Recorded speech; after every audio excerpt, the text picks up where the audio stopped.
Hey, what's happening guys? Welcome to the new venture for Vestina. My name is Justin, and in the coming weeks we are going to be producing a tutorial and tips and tricks series for Final Cut Pro and Apple Motion. So we'll start with the basics, do things like your intros, titles, lower thirds and transitions, and slowly but surely work our way into the software. And we'd also love to hear from you guys, so if you have any suggestions or recommendations, shoot us a comment below and we'll do our best to incorporate some of those in the coming weeks.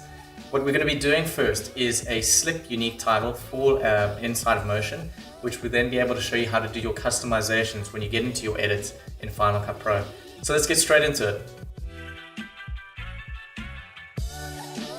Okay guys, so now here that we've hopped into Motion, we can press spacebar and check out what we're going to be making. So that is the blue line that shoots across. You can check on the sides, it's a little bit skew, which is nice. And you've got the words that pop in once the line gets, you can actually see over here, it starts out about around like 12 points, and then all of a sudden at these frames here, you can see it pops a little bit bigger. That's obviously the scale that we're going to get into once we go into the proper editing. But anyway, the text reveals from the left-hand side as well as the right-hand side, and then it comes back into play. So we're gonna close this Motion file, and I'm just gonna say File New, and we're gonna keep this project at 30 frames per second. We'll make it a title, and that's really all that we need to do. Duration time, we can actually change that later, but I think that's gonna be way more than we need. So let's just say Open, and it's got coming up over here. First, what we're going to do is delete the group. We don't need any of those elements because we're just going to start from scratch. And what we're going to do first of all is actually set up the mask. So what the mask is going to do is set the space from which the line is going to shoot across from. So we're going to set it about that size. I'm actually going to go into the inspector, and this is quite useful, is to just zero everything out. And then while in shape, it might not help in this project that we're going to work on here, but I also like to just work in decimal, or rather multipliers of 10, so 90 over here for instance. It just makes calculating how big your lines and things are going to be a bit later.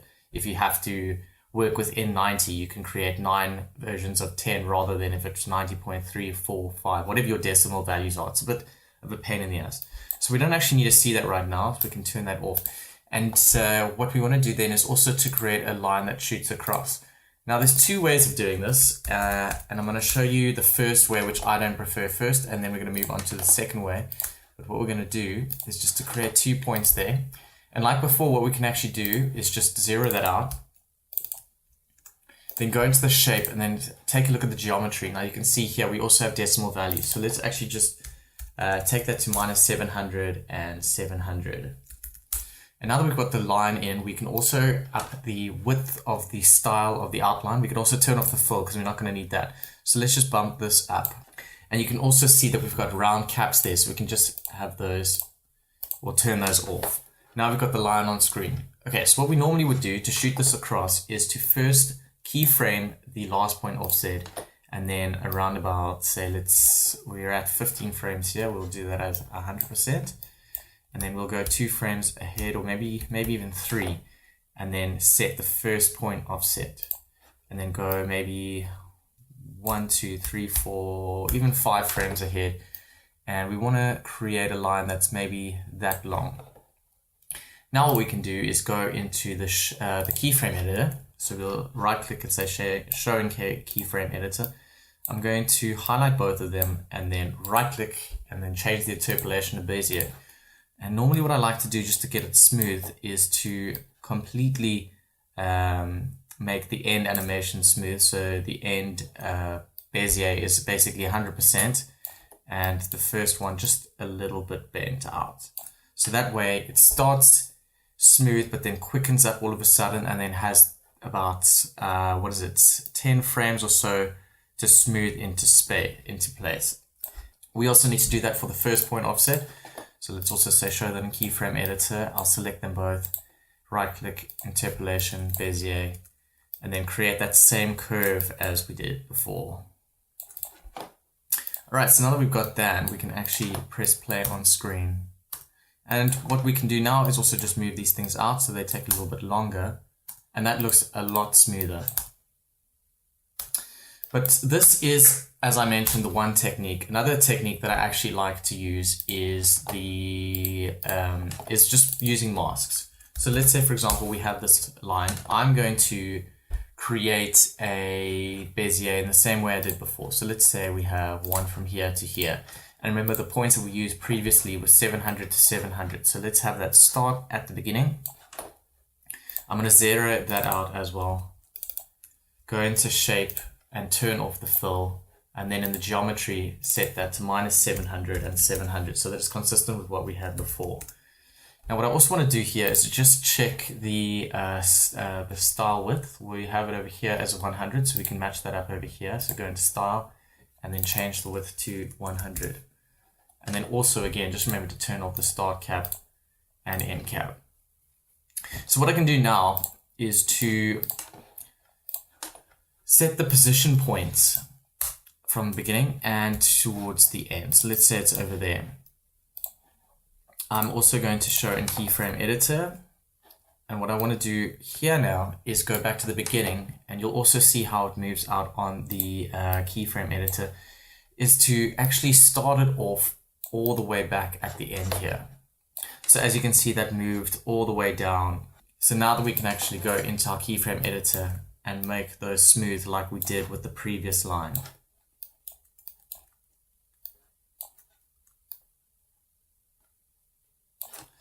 And now what I can do is I can actually call that the first line. So we're going to name that line 1. And then what we're going to do is create line 2. So line 2 is actually going to be a mask for line 1. So I'm going to group line 2. I'm rather going to group line 1 here. Let's also just name that so we know what's going on. And I'm going to add image mask. And then what I want to do is to offset line 2. So hopefully I can demonstrate what's happening here quite clearly. In fact, what I should do is just to change the outline of line 2. And we're going to just change it to a blue color. So you first see line 1 coming on, and then line 2 will shoot across. But because we don't want it to mask all the way, what we should also be doing is to make it around about, let's say, minus 50. Actually, minus 80 will do here. And what I also want to do, or rather, let's first show you. Okay, so we've got the image mask set up. We made, let me just show you again. We right click on line 1, say add image mask, and then we'll drop line 2 into the image mask. And what you want to do here is quite importantly, is to say subtract. Otherwise, it's going to add it, and that's not the effect that we want. But you'll also notice these lines here. So what we want to do is to make sure that this mask is wider than the actual line 1. So line 2 needs to be wider than line 1 in order to mask it out on the sides over here. So we just have to go here and actually set the width to 102. So it's just slightly larger. In fact, we might need to do a little bit more. So let's bump that up to 110. So now you've also noticed that the line already begins a bit here, and that's because the masked item hasn't started yet. So we can actually just move that all the way across. And in that way we have the line. So we have example 1 over here and example 2. So let's just show you what they look like separately. This is line 1 and this is line 2. Why I prefer doing it in the second method's way is because sometimes you get a little bit of jinky animation when you use these key points, when you use keyframes on first point offset and last point offset. When you use the masking method, it's just a lot smoother, I find, and that's where I prefer to use that method. So we're going to delete that. We don't actually need it. We'll go back into line 1, line 2, and that will be the line that we're going to be referring to from now on. Okay, so what we've got is the line 2, which is the line, the mask. So I'm actually going to call that line mask. And then I'm going to group that and call that line, because we're going to make another mask here. Now what I also want to do is to make this line a lot bigger. So first of all, we're going to have to bump this up quite a bit. So we're going to call that 600. And now remember that the line mask also needs to be changed. So let's change that to 620. And that number must be higher than line 1 in order to mask it out. So if we go and fit this to the screen, you'll see that the line comes out and shoots like that. Now we can go ahead and use this image mask, this mask as the image mask. And I'm just going to turn that on and then drop it in here. And then that's all we have to do. But the reason that we're doing that is so that we can rotate this line and have that sort of shear that we had going on. So we can just rotate this by about -14. So now when that line comes in, you can actually check it's got some shear on it, which is great. So now that we've got all those elements, we can actually create another group. And what I'm going to do is place that there. We'll call that the overall line, because what this what this group is going to do is offset the position. And what we're going to actually do here is actually just save position, so we know exactly what it's doing. So as it gets towards the end here, what we can already start doing is to set keyframes for position X. Now remember, we can move these on later on, so it doesn't really matter too much right now. So what I'm going to do here is to move it back into the center. So let's say that's the center. To make sure, what I'm going to do is to just create a group. I'm going to call that center. And then in here, I'm going to create a rectangle. And all I'm doing here is putting a rectangle in the middle, so I can just make sure that my line is aligned when it gets to this keyframe over here. So I'm going to just change the color of that. We'll make that purple. And then we're going to drop the opacity so we can see through it. I'm also just going to make it slightly skinnier so I can get a better perspective of where the line needs to be. And now that I've got that, I can just move this into position. And we can just zoom in to make sure that we're fine there. Alright, cool, that seems great. And again, what we're going to do is to, first of all, just press exit on here to make sure that there's nothing currently occupied in here. And then we'll just go single click over there and then show in the keyframe editor. And this button is quite important over here. This enables you to fit the visible curve in the window. So if I click that, this will occupy the entire space of this window over here. So I'm holding down Alt, clicking and dragging so that that comes all the way to the beginning, so it smooths right towards the end.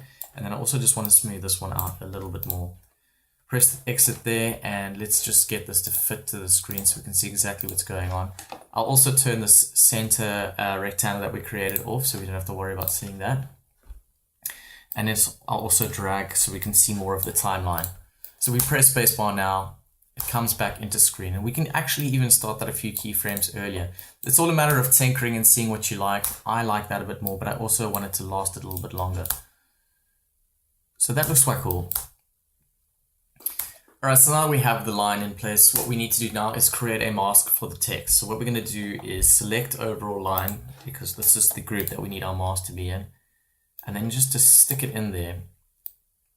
And we can also just bring that back closer. I'm going to drop the opacity just to see how it looks. So you can see the mask only really needs to start from around there, because it was around this point that our text started to come in. And I can just also position that a little bit more. So now if we shoot, that is perfect. So I'm going to bring back the opacity and then turn that layer off. We can also call that text mask.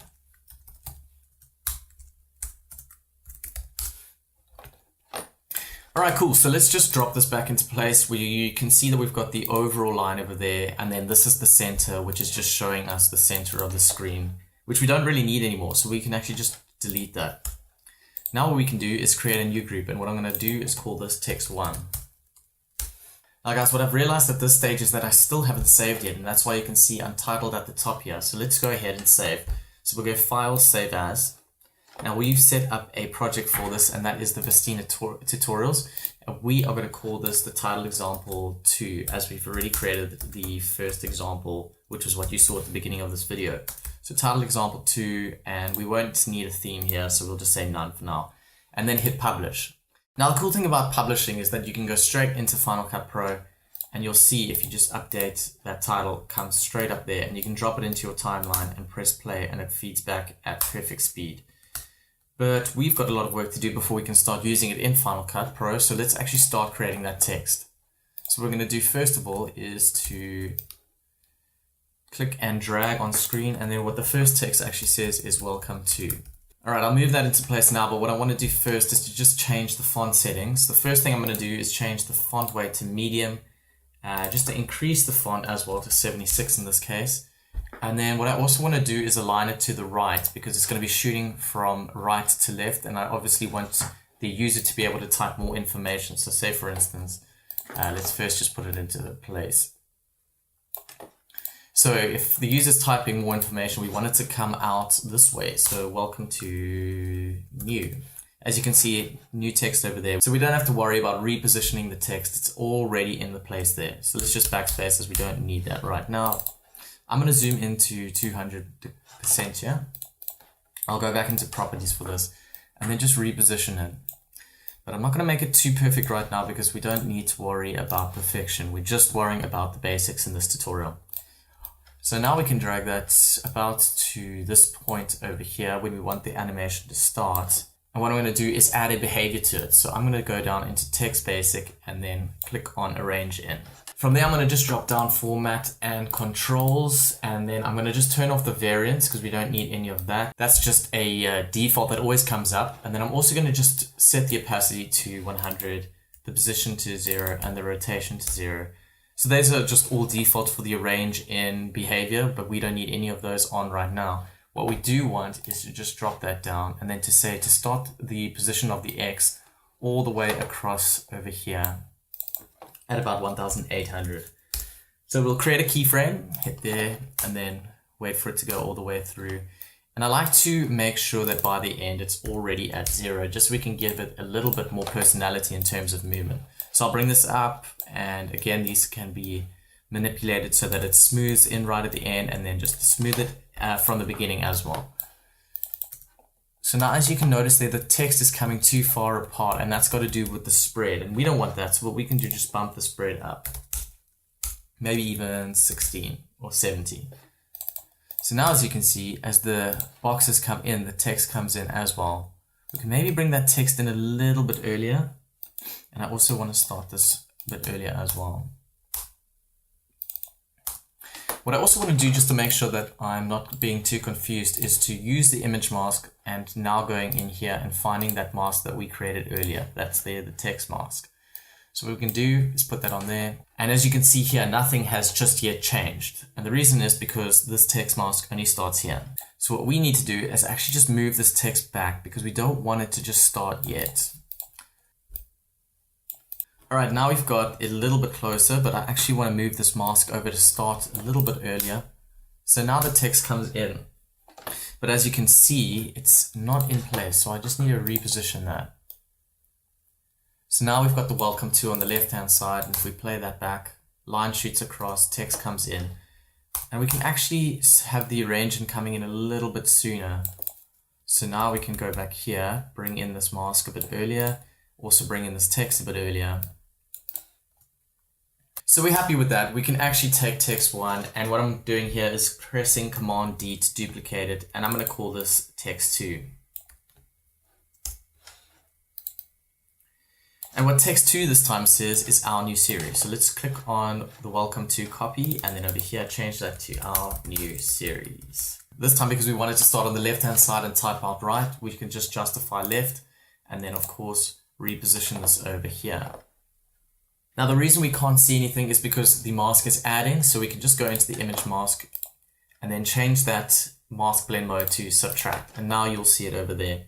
What I also want to do is with the arrange in, I want to actually start this from -1800. And then what you're also going to see here is that the text is bunched up, and that's because the animation starts from this letter and ends on that letter. So we just have to go direction and change that to backwards. And now we've got our text ready for us. So that is quite cool. And that's the basics of what we did there. What you also want to do though is to, let's just collapse these two text options, and then to change, or add, actually I'm going to change the color of the line. So I'm going to have to go in here and in style, change that to blue. Now what you're going to notice when the text comes in is that it goes on top of the line. All you have to do is drop the line on top of the two text groups, and then the text will be underneath the blue line. So now what we're going to do is to create the scale movement that we saw at the end. So what we're going to do is create a new group and then drag everything into that group. And then with that group, I'm going to name the scale group. All right, so now what I'm going to do is first have it scale in from small and then all of a sudden pop big. So we can say when it just comes back a little bit over there is where I want to pop it big. So let's say that it starts out at 80. And then the very next frame, it's going to pop to 115. So we're going to notice there straight away is a quite a big pop. And then we're going to have that go through a few frames until it comes right to the end, and then have that scale down to 59. So it starts smaller, pops big, and then gets small again. And then what we want to do, I'm just going to make a keyframe over here, and then after a few more frames, another second, we can change that to 112. And again, like we did before, we can just say show in keyframe editor. And then what I'm going to do here is to highlight them all, same as before, interpolation, Bezier, and then to drag it out, and then to drag this one out as well. So let's just check how that looks.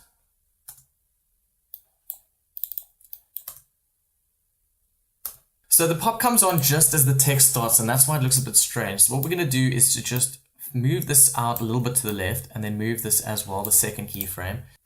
Alright, so what I've noticed here is that our text is coming in a little bit early. So what we can do is just click on text 2, then shift select text 1, and then just move that out a little bit. And then what I'm also going to do is just to manipulate the line positions, the line masks that come on earlier. So let's go down into the line, and you can see that that's our keyframe for the mask at the end, and this is the keyframe for the line at the start. So let's just drag that down. Okay, I'm going to move this keyframe 4 frames ahead so it ends at 25, and then the second line I'm actually going to move the start of it to right from the beginning so that we have that moving from the start, and then also to move the last keyframe out to about 103. And then what I also want to do is to just go into the scales and then just change the keyframes correctly. So what we can see here is around about the 1:27 frame, the keyframe isn't very easy. There's not a lot of ease in. So what we can do is to alt click and drag that down and give it a lot more. And I want to actually ease that out a lot less so that it speeds out and then eases into that. And then over here, what we can do, that seems a bit fine, but also just ease this out a little bit more so that there's sort of a 50-50 split here in that it slows out, then speeds up, and then slows in. Alright guys, with 1 or 2 more keyframe tweaks, this is what we've got. We've got the text running from left to right. It pops right over there and then gets smaller, and then at the end it moves bigger quite quickly. And from there what we're going to do is do our publish parameters. The parameters you'll be able to customize once you start your edits inside of Final Cut Pro. So what I'm going to do is first set up a marker for the build-in animation, and I'm going to say add marker here. First right click over in this specific timeline space, then say edit marker, and then say build-in optional. And that'll obviously give you the choice to tick that box on or off whether you want that intro animation. The next thing you want to give the user the option to change is the line color. So we're going to go into the shape style, and then over here where you can see this arrow popping down in brush color, you're going to say publish. And the same goes with the text. We are just going to give the user the option to change the text. So select the text, then go into format, and then under text, you've got that arrow here again, just say publish. But then you also have the options to publish the color of the font and give the user that ability. But we won't bother with that for this tutorial. We'll also go into our new series in format, go down to text, drop that arrow down and say publish. So now when we go into project, you can see over here we've got the build-in. We can double click over there and change the brush color to line color, and the text stay the same. So if we save, Command S, and then go into Final Cut Pro. So once we go back into Final Cut Pro, we can drag our title example 2 down. We can make a little customization to the text, change our colors, and now we've got our title ready with the new text as well as the new color ready for us there. So hopefully you guys find that straightforward. If you do have any questions regarding the title, shoot them below in the comments and we'll do our best to follow up on them. And if you need more titles for Final Cut Pro, we can highly recommend our project FCP Titles 400. I'll link it in the description. It includes 400 customizable titles for Final Cut Pro, which you can use in just about any sort of video that you're going to be creating. We're also going to keep updating that project, so you'll get free updates as time moves on. Guys, thank you so much for joining us straight to the end of this video. We hope that you enjoyed the information that we shared here and look forward to sharing a lot more with you in the future. Until then, check you next time. Bye.